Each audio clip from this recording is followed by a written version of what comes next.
Hey everyone, I'm Ashley Keene, and this is my narrated presentation for Prompt 1 for seminar in ECED 6249.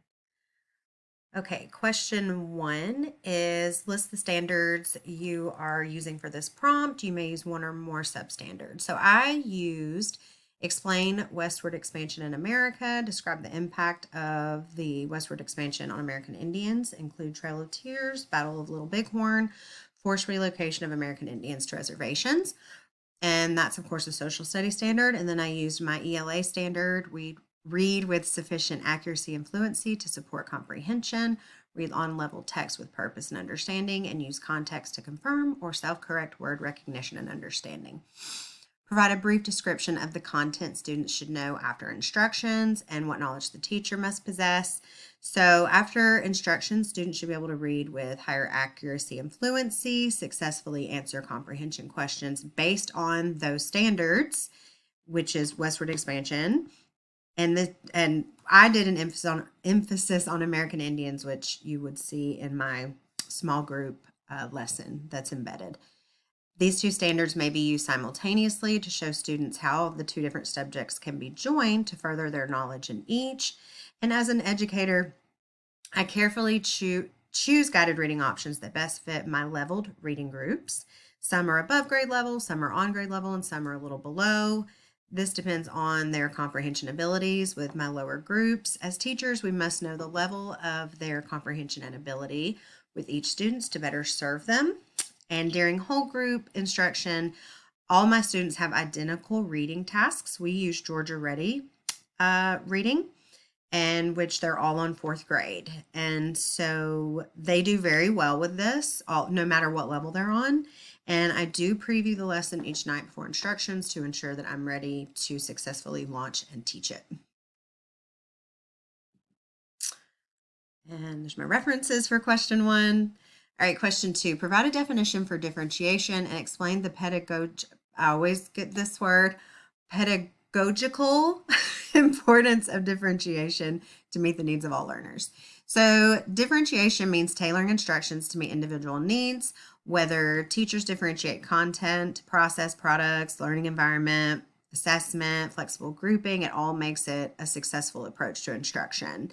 Let's see. The pedagogical importance of differentiation is that it exposes teachers to various learning styles. As an educator, it's crucial that we tailor certain parts of our curriculum to fit every student's needs. Not all students will respond to a lecture. Some students may learn better by reading than they do using a computer. So giving them choices helps them to meet like the learning objectives in their best way possible. Educators, we have the power to make learning worthwhile for each student. And with differentiated instruction, we can take what we teach and mold it to each and every student so that they get the most out of the instruction. Clarify your understanding of pedagogical content knowledge and how you as a teacher demonstrate this in your classroom. So my understanding of pedagogical content is that it is knowledge specific to teachers. It's the knowledge we embody and we've accumulated over a period of time, and how we teach it to our children and hope they successfully comprehend what is taught, no matter what the subject is. I personally always begin a lesson with prior knowledge and an activator. Honing in on what students already know based on what I teach is highly effective in my experience. When teaching a whole group lesson, I always have students read independently first while highlighting unknown words or confusing phrases. Then we read it together using context clues to get those unfamiliar words. I ask a lot of different comprehension questions to make sure they understand it. We usually fill out some sort of graphic organizer that aligns with the strategy that week. And then my students usually write a short response using that graphic organizer. And then sometimes they also answer like written comprehension questions. Let's see. For guided reading, I strategically choose text based on level and what they may be learning in different subject areas, kind of like I did for this lesson. They take turns reading to show fluency while others highlight unfamiliar words. We then do a comprehension check together as I guide understanding. All of these strategies I use in the classroom are how I utilize my pedagogical content knowledge, and it does seem successful. References. Question 3. Choose 2 or 3 approaches to instruction and provide definitions based on the literature of what it looks like in the classroom. So the two instructions that I chose were direct instruction and cooperative learning. So direct instruction is the I do, you do, we do. It's kind of like scaffolding. A new skill is taught first by me, the teacher, demonstrating skill and explanations. Then I lead the students in a collaborative effort through the steps of the skill. Finally, the students independently practice the skill until they reach mastery. This is very much how Georgia Ready is. It's like a scaffolding process we do throughout the week. Cooperative learning is a student-centered learning approach that focuses on the development of interdependent small groups. There's 5 elements: positive interdependence, where the learners rely on each other; individual accountability, the group of learners establish checks to make sure that everyone is doing what they're supposed to do. So kind of like accountability. Oh, it says accountability. I'm so sorry. Face to face. It's been a long day. Promotive interaction. Group members encourage each other. Social and interpersonal skills. They work together to develop and practice the communication, leadership, conflict management, and group processing. The learners discuss what has worked and not worked to accomplish the goal. Include rationales for the approaches you've chosen and why they are supported by best practices in teaching. My rationale for direct instruction is that teacher-guided learning is crucial for student understanding. Like, they need our guidance to know what they're learning and to process it and comprehend it. It's guided, but it also promotes student participation and then independent practice. My students personally would probably panic if I just said, here you go, just let them just go for it. Even in a group setting, like, they still need some sort of guidance. So let's see. My kids enjoy the guidance, but they also appreciate setting it off and being independent. It builds confidence. Let's see. And also, in my experience, it does help behavioral issues that might occur because it's very scheduled. Cooperative learning promotes collaboration among students and helps them communicate and work together to reach a goal. It also forces students to build new bonds and form new relationships that they maybe wouldn't have had otherwise. This quote says, it exposes students to different backgrounds and cultures while dismissing possible stereotypes and biases. Any approach to learning that gets students communicating, collaborating, and bonding while also being effective educationally is a wonderful approach, in my opinion. So,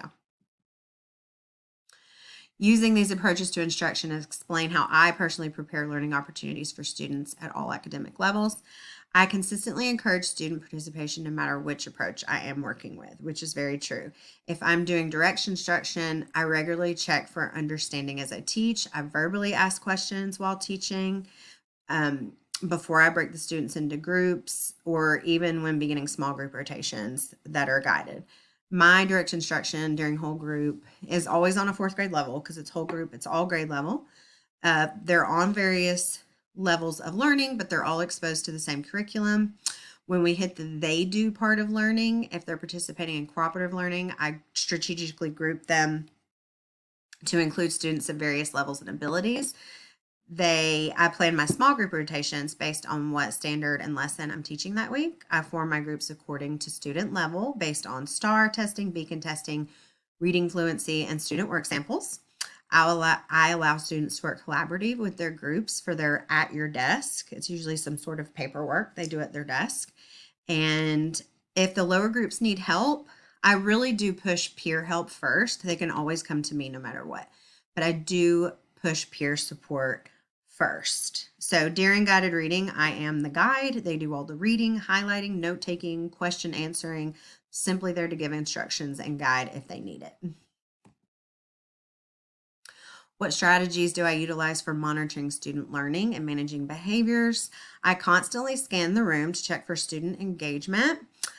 I rarely call on the same student twice. I really try not to do that. I call on students even if they're not raising their hands. I'm not trying to put them on the spot, but I want them to not be afraid to get something incorrect. I want them to participate and at least try. Once students are working independently, I walk around the room to observe, make sure behaviors are appropriate. I like to play relaxing music. I find that's very effective. Let's see. They bring me their work once it's completed. They can also raise their hand and I'll come to them. If there's any chattiness going on, I make sure it has to do with the content.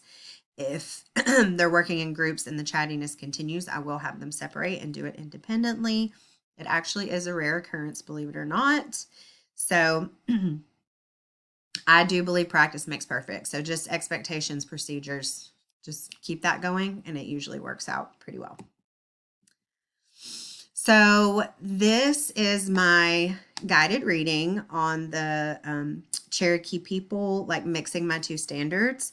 So I did a guided reading, and I picked a ClassWorks worksheets on the Cherokee people to blend my two subjects. And these are my 3 work samples from a tier 3 student. I will explain why I picked that on the next slide, and you are more than welcome to click that link and watch my video. It is 18 minutes long, but you can skip around. All right, so for the guided reading video, an area of strength for students would be reading fluency and comprehension. An area of strength for myself would be expanding student knowledge. The video aligns with cooperative learning. And I will say this, the students seem very quiet. They're usually a little more upbeat than that. They said they were like subconsciously knew they were being videoed, so they wanted to be on their best behavior, which I thought was really cute. Let's see, this was my group 2. So my group 1 is my highest level students, and then group 2, 3, and then 4. This text was a 5th grade level text. I did go a bit above 4th. So it aligned with the social studies standard, like I said in the previous video. I always preview and read my text thoroughly before deciding to use them. I guide and explain the lesson. I expand on reading by elaborating, giving students mental images of unknown words and phrases. They use their fluency has improved a lot since the beginning of the year.